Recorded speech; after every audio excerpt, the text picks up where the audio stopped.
दोस्तों आज हम एक ऐसी लड़की के बारे में बात करने वाले हैं जो कि पूरी दुनिया से अलग थी। वो इतनी मासूम थी कि उसे सही गलत का पता भी नहीं था। इस फिल्म में हम इसी लड़की के बारे में देखने वाले हैं कि कैसे भगवान ने एक शैतान को धरती पे भेजा उसे गलत मतलब उसे बैड मैनर्स सिखाने के लिए। फिल्म की शुरुआत में हमें नोएडा नाम की लड़की को दिखाया जाता है जहाँ की वो जेकब नाम की लड़की से 5 सालों से प्यार कर रही थी। जेकब भी उसका पूरा फायदा उठा रहा था, उसके साथ वो बहुत सारी गलत चीजें भी कर रहा होता है।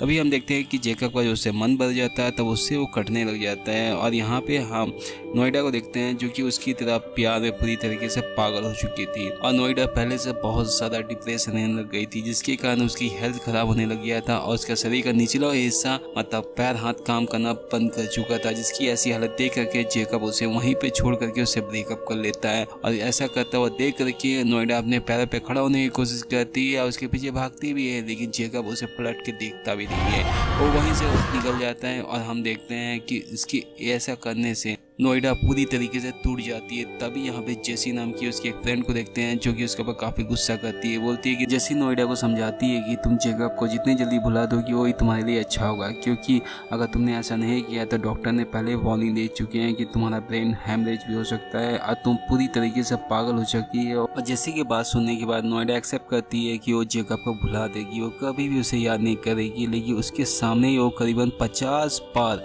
जेकब का नाम ले चुकी थी, जिसको ऐसा कहता हुआ देख कर जेसी उसके ऊपर काफ़ी गुस्सा करती है और नोएडा को वहीं पर छोड़ करके चली जाती है। और हम नोएडा को देखते हैं जहाँ पर वो खाते पीते हकते मुद्दे हर जगह वो जेसब का ही नाम ले रही थी, मानो वो उसको अपने जीवन से निकालना ही नहीं चाह रही थी। और फिर हम देखते हैं कि अचानक उसके बार बार चिल्लाने से रोने से ऐसे कई दिन बीत जाते हैं, मतलब 7 दिन और 7 से 14 दिन भी बीत जाते हैं और देखते देखते 1 महीना भी बीत जाता है। फिर अचानक हम देखते हैं कि उसके घर में एक किसी जानवर मतलब किसी क्रिएचर के चिल्लाने की आवाज़ आती है जो जोर से चिल्ला के बोलता है कि चुप हो जा। लेकिन जिसकी इस आवाज़ को सुन करके वो पूरी तरह सट हो जाती है। उसे समझ में नहीं आता है कि ऐसा आवाज़ किसने दिया। वो अपनी सीढ़ियों की तरफ देखती है लेकिन उसे कोई भी नहीं दिखता है। तब वो सीढ़ियों से जब ऊपर चढ़ती है तब उसे अपना एक अलमारी दिखता है। उस अलमारी के अंदर जब वो घुसती है तो वहाँ पे एक बड़ा खतरनाक मॉन्स्टर को देख करके चिल्लाने लग जाती है। वो वहीं पे बेहोश हो जाती है। जब उसका नींद खुलता है तब वो देखती है उसके सामने एक मॉन्स्टर रहता है जो कि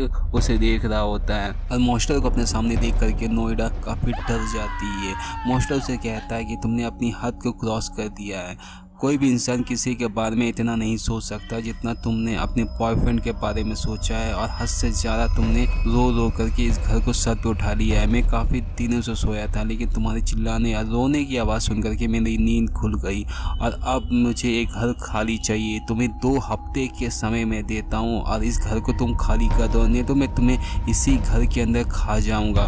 और ऐसा कहने और ऐसा सुनने के बाद नोएडा काफ़ी डर जाती है और नोएडा बोलती है कि मुझे थोड़ा तो समय दो। तभी यहाँ पे वो मॉन्स्टर कहता है कि अच्छा होगा कि तुम जितने दिन भी रहो तुम यहाँ पे शांति से रहो और घर जैसे तुम्हें मिल जाए तुम यहाँ से घर खाली करके चली जाना। अगले दिन हम नोएडा को देखते हैं जो कि अपने पियानो की प्रैक्टिस कर रही होती है। दरअसल वो इतनी सैड सॉन्ग की प्रैक्टिस कर रही होती है जिससे वो मॉन्स्टर काफ़ी इरिटेट हो जाता है। उसे कहता है कि तुम अपने पियानो को बंद करो। उसके ऐसा कहते ही नोएडा अपने म्यूज़िक को बंद कर देती है। फिर वो मूवी देखने बैठ जाती है जो कि फिर वो घिसी पिटी लव स्टोरी देख रही होती है और रोने लग जाती है। जिसको रोता हुआ देख करके मॉन्स्टर बोलता है कि तुम्हें एक जगह से निकालो तो तुम दूसरी जगह जाके घुस जाती हो। अगर तुम इसी तरह करते रहोगी तो मैं तुम्हें यहाँ से धक्के दे करके निकाल दूंगा। जिसके ऐसे कहते ही नोएडा कहती है कि ये मूवी बहुत ही अच्छी है, तुम्हें एक बार ज़रूर देखना चाहिए। अगर तुम एक बार देख लोगी तो तुम्हें भी पसंद आएगी। और उसकी ऐसे कहते ही मॉन्स्टर उसके पास साथ में बैठ जाता है और उस मूवी को देखने लग जाता है। मूवी एंड होने से पहले ही वो रोने लग जाता है। जिसको ऐसा रोता हुआ देख करके नोएडा काफ़ी दिनों के बाद काफ़ी हंसती है। और उसी समय वो मॉन्स्टर भी कहता है कि मैंने तुम्हारी एक बात मानी है, तुम्हें भी मेरी एक बात मानना होगा। मैं जानता हूँ कि तुम बहुत ही अच्छी एक्ट्रेस हो, तुम्हें एक बार ज़रूर अपने ऑडिशन देने के लिए जाना चाहिए। और हमें एक बात पता चलता है कि नोएडा बहुत ही अच्छी एक्ट्रेस है और अगले दिन उसका ऑडिशन वो देने के लिए ज़रूर जाती है जहाँ पे काफ़ी ज़्यादा भीड़ होता है और उस भीड़ को देख करके वो काफ़ी डर जाती है। लेकिन जब वो रूम के अंदर में जाती है तो वहाँ एक सरप्राइज मिलता है। दरअसल जेकब वहाँ पर जज के तौर पे बैठा रहता है। उसको देखकर वो काफ़ी नर्वस हो जाती है और ठीक से ऑडिशन भी नहीं देख पाती है। आप फिर काफ़ी मायूस होकर के घर आ जाती है, जहाँ पर वो सारी बातें को उस मास्टर को बता रही होती है। तो मास्टर कहता है कि कोई बात नहीं, इस जगह ऑडिशन में फेल हो गई हो तो क्या हुआ, तुम दूसरी जगह चली जाना जहाँ पे तुम जरूर पास हो जाओगी और मैं तुम्हारे साथ हूँ। मास्टर के कहने के कुछ समय के बाद ही जेकब का फोन आता है नोएडा के मोबाइल पे, जहाँ नोएडा को कहता है कि तुम्हें ऑडिशन के लिए सिलेक्ट कर लिया गया है और अगले दिन तुम काम पे आ सकती हो। जहाँ पे उसे स्क्रिप्ट दिया जाता है, जहाँ पर वो रिएक्शन कर रही होती है। तभी वो नोटिस करती है कि जेकब एक आयशा नाम की लड़की की तरफ काफी आकर्षित हो रहा था। और उसे एक बात और भी पता चलती है कि आयशा को एक्ट्रेस के रूप में चुना गया है, ना कि नोएडा को एक साइड एक्ट्रेस के रूप में चुना गया है, जबकि नोएडा उससे बहुत ही अच्छी एक्ट्रेस थी। कुछ समय के बाद मैक्स उसके पास आता है। मैक्स उसे कहता है कि आज रात को हैलोवीन की पार्टी है, तुम जरूर आना। ऐसा सुन करके वो काफ़ी खुश होकर घर चली जाती है, जहाँ पर वो मास्टर को भी कहती है कि तुम्हें भी मेरे साथ पार्टी में चलना चाहिए, लेकिन मास्टर जाने से मना कर देता है। इसी बात को लेकर के दोनों के बीच में काफ़ी बहस हो जाती है। कुछ समय के बाद नोएडा को हम देखते हैं जो कि एक सादी पोशाक में बहुत ही गहरी होती है और मास्टर उसे देख करके काफ़ी ज़्यादा खुश हो जाता है। अब कुछ समय के बाद नोएडा मास्टर की बिना ही उस पार्टी में चली जाती है, जहाँ पर वो जा करके काफ़ी इंजॉय कर रही होती है, लेकिन उसे मास्टर के बिना बिल्कुल भी अच्छा नहीं लगता है। और जेकब की तरफ वो देखती है, जहाँ पे वो आयशा नाम की लड़की की तरफ आकर्षित हो रहा था और उसी से बात कर रहा होता है और नोएडा के पास आता भी नहीं है। और कुछ समय के बाद हम मास्टर की एंट्री होती है, जिसको देख करके वो काफ़ी खुश हो जाती है और यहाँ तक कि उसके साथ बहुत ही अच्छे से डांस करती है। तभी वो देखती है कि जेकब एक लड़की को लेकर के रूम के अंदर में जा रहा है और उसका पीछा जब वो करती है तो तब वो देखती है कि जेकब उस लड़की के साथ इंटीमेट हो रहा था।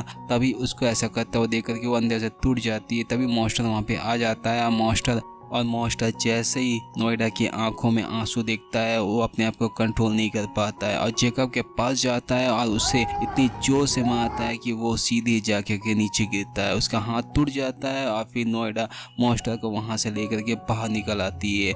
मास्टर भी उसकी तरफ आकर्षित होता है और नोएडा भी उसकी तरफ काफ़ी ज़्यादा आकर्षित हो जाती है। दोनों एक दूसरे के साथ हम बिस्तर होते हैं, जहाँ पे नोएडा भी उसके साथ जानवरों की तरह हम बिस्तर होती है। कुछ समय के बाद जब अगले दिन जब उनका नींद खुलता है, जहाँ पे फिर हम नोएडा को देखते हैं जहाँ मास्टर के साथ बात कर रही होती है। तभी मास्टर उसे अपने साथ लेके जाता है। दरअसल उसे फाइट की काफ़ी सारे स्किल सिखा रहा होता है। तभी एक पंच मारता है जो कि नोएडा को काफ़ी तेज लगता है, जिससे उसे गुस्सा आता है। तभी ऐसा देख करके मास्टर उसे कहता है कि अगर तुम्हें गुस्सा आ रहा है तो तुम मुझ पर निकाल सकती है। तभी नोएडा मना कर देती है कि मुझे गुस्सा नहीं आता है, पर तुम्हें गुस्सा आ रहा है, बस तुम्हें बाहर निकालना नहीं आता है। तभी एक प्लेट उठाता है जो उसे पटक के तोड़ देता है। बोलता है इस तरह से भी तुम गुस्सा निकाल सकती हो। ऐसा करता हुआ देख करके मास्टर को नोएडा भी ऐसा करती है, जिससे उसे बहुत ही अच्छा महसूस होता है। फिर उन लोग दोनों मिल करके मेडिटेशन करते हैं। कुछ समय के बाद हम देखते हैं कि नोएडा और मास्टर एक दूसरे की तरफ काफ़ी आकर्षित हो रहे थे और यहाँ पे नोएडा भी उसे कहीं ना कहीं बहुत ज़्यादा प्यार करने लग गई थी, लेकिन उसे पता नहीं था कि वो मास्टर से प्यार कर रही है। फिर अगले दिन जब वो काम पे जाती है, जहाँ पे वो जेकब को देखती है आयशा के साथ, और आयशा को हम देखते हैं जहाँ पे उसे पता चल चुका था कि जेकब बहुत पहले नोएडा का